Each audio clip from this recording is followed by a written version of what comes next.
Hi, welcome to Awakening Soul Truth. I'm Robbie Short. This is Allison Ledbetter. I'm a yogi. She's a medium, and we're both Reiki masters, meditation teachers. And we're going to continue our conversation that we left off with last week concerning the turnover of 2024 moving towards the new earth and what this means.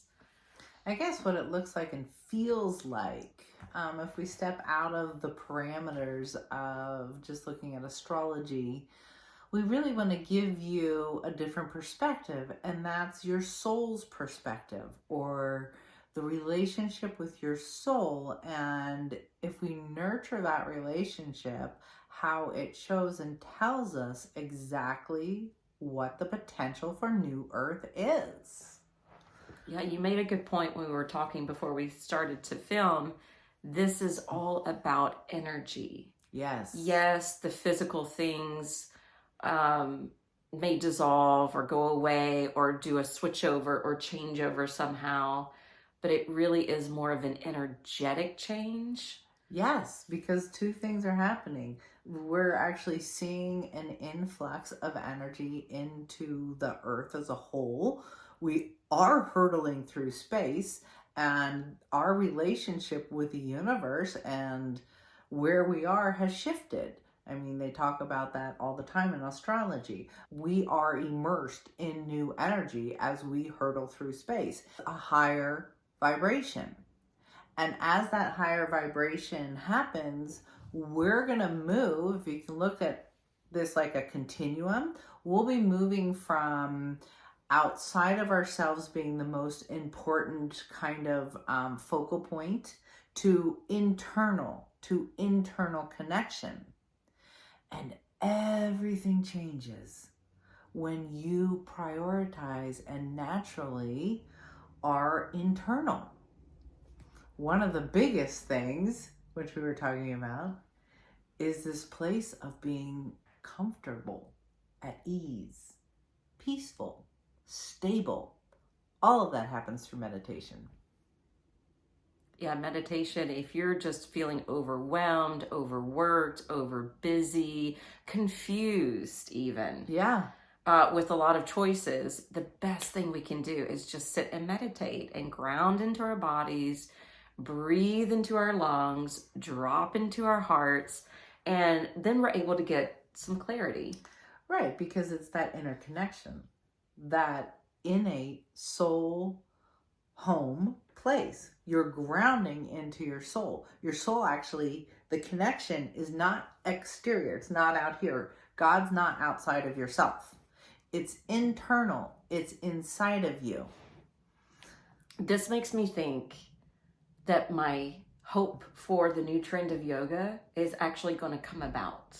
Yeah. So for over a decade, I have watched just in the Nashville area. Well, actually, I've been in the Nashville community of yoga for over 20 years. And I've seen it go from the emphasis in Iyengar yoga, which is very meticulous and anatomical, to Ashtanga and Vinyasa, which is all about movement and creativity, to hot yoga, which was bringing in an extreme amount of heat. Yeah. To now the trend is power yoga, which is the fast moving in the heat. Right? Do you see how? Yeah. That's very external. It's very active. External. And I've been saying for over a decade, my hope and prayer is that we move towards restorative and yin yoga because it's got that more meditative piece. It slows us down, it drops us in, it gives us quietude, it allows us to really connect versus moving on to the next pose. The way our society is. Yeah. Moving and moving and moving. That whole adrenaline rush. Yes. I got to do this. Everything to do. Go. Yes. Now, when you fall into the soul, that to-do list doesn't necessarily go away. It's your attitude and approach to that. And it becomes so much more peaceful. We were saying the difference between meditating in the morning or not meditating, or having you do it throughout the day. So she has focal points of bringing herself back into center, especially through your yoga, because you do it every day. And then the main difference you'll feel is you don't have this split in consciousness where you're constantly talking to yourself about what's next. It's actually just life in motion. It's a place of being. It is a state of mind. And the most beautiful quality about the state of mind is the oneness. Yeah. You have internal oneness. It doesn't mean you can't plan. It doesn't mean you can't Right. act. It doesn't mean you can't do the typical things.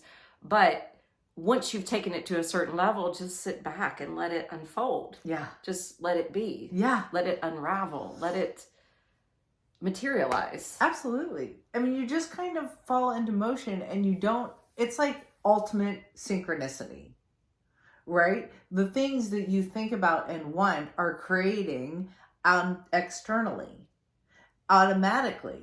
And so that you're actually in the driver's seat, but you're being from the place of the divine in the first self, in the first place. Yeah. So if we're staying in a form of anxiety and worry about everything, separation, we're actually continuing to create that on the outside. Anxiety, worry, and that's what we're seeing in our world. And that's how we want to promise you that New Earth will have different characteristics because you're centering on your oneness. You're feeling that. And the beautiful part of that is the connection you have to yourself, the connection of pulling inwards and finding that place of stability is the exact relationship that we're mimicking of the divine, of the wholeness that the universe is coming into its oneness. I almost feel like it's the true promise of divine love or God itself.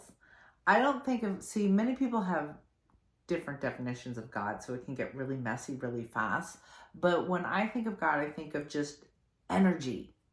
Mm-hmm. I do too. And that pure energy is always trying to collect itself again. And so we can guarantee that as we come back to our centers, to our connection, to our true home as beings, that our exterior world will reflect that with just total ease. Total ease. Nice. And then the biggest one we wanted to give an example of today was money. Everything's been so centered around money in the exterior world, in the old world, in the old earth. Well, we're driven by money. Yes. I mean, I actually had a client in here actually say to me, well, that's how the earth works. I mean, the world works. And I'm like, no, that's not how the world works. It appears that the world works because of money. That's the way true. We've been conditioned. And we've been conditioned. But one thing you will notice to all you meditators out there, that money, light is shining on us. You and I lose, and we find really funny actually at times, is the fact that we don't relate to money as the end goal. We actually are kind of like, oh shit, should we charge for that? Like, I'm terrible. Like, right. We're terrible at money because I don't like to collect it. I don't like to depend on it. Yeah. It does show up. Our worlds do flow. We pay our bills, but we don't have it at the center or goal of the things that we do. When I do a session, I am literally interested in this person's success. And I don't think to myself, oh, this is going to be an $800 day. You know, that doesn't actually occur to me. And then, I don't know, it just always works out. We're kind of oddballs, though. But that's my point. We can testify that our world is going to lose this monetary system. Because when you get centered, it's not there as a form of success. Success really is measured in feeling the oneness, in giving to others, spreading your joy, spreading love, sharing, it really doesn't have an exterior motivation.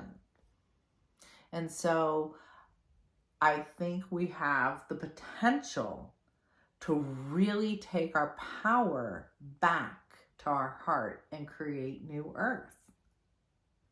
Easily. Home is where the heart is.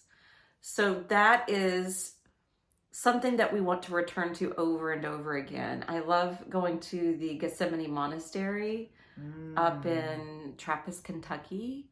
If you ever want to have a monastery experience, and you don't have a lot of money, since we're talking about money, you can go there. They do not turn people away. You do have to make a reservation, and it's free boarding, free food. You get your own private room and bath, and it's donation based, so you can obviously give if you have the means.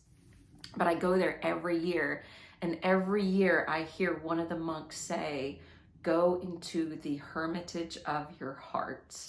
Ooh, I love that. I do too. It not only sounds poetic, but it's true. It's true. I love it. So we conclude today by saying the very nature of New Earth is being at home, centered, connected to the divine. Meditate. We'll do that now. Let's all take a moment to close the eyes and feel into your body. And sometimes it may take just feeling the clothing wrapped around your skin.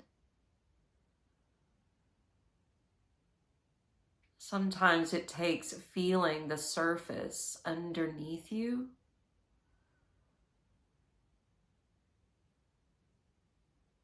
And sometimes it takes that exhalation in order to ground down into yourself.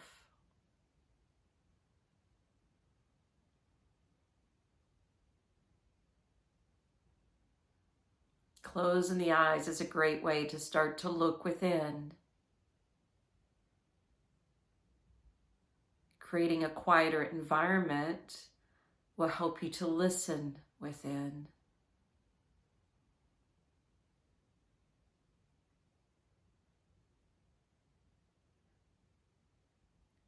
They say prayer is speaking to the universe or talking to God. And meditation is sitting, communing, and listening. Being.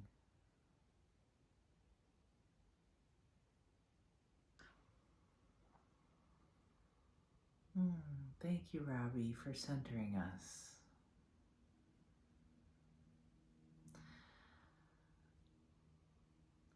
Let's affirm together. I trust my divine essence. Love and ease is unfolding. I trust my divine essence.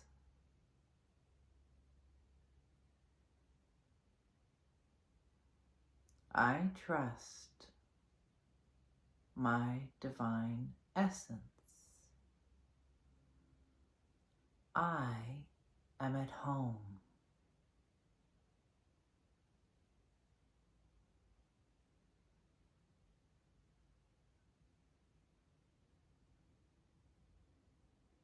I am one with the divine.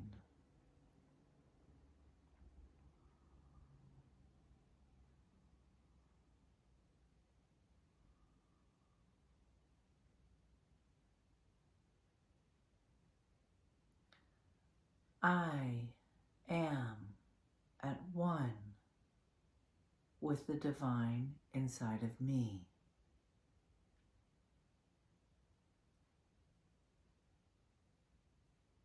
And the physical world automatically reflects this connection of oneness.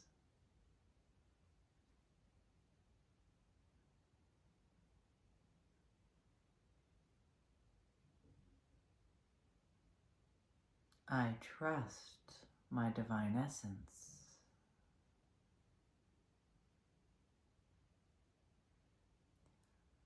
I am home.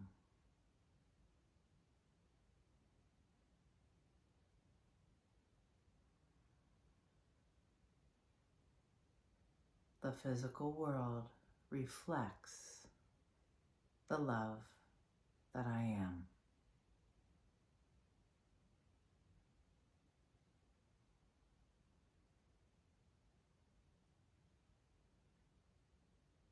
It is guaranteed that the physical world reflects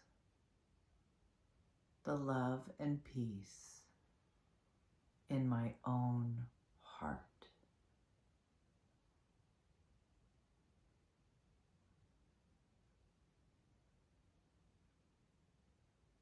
I am home.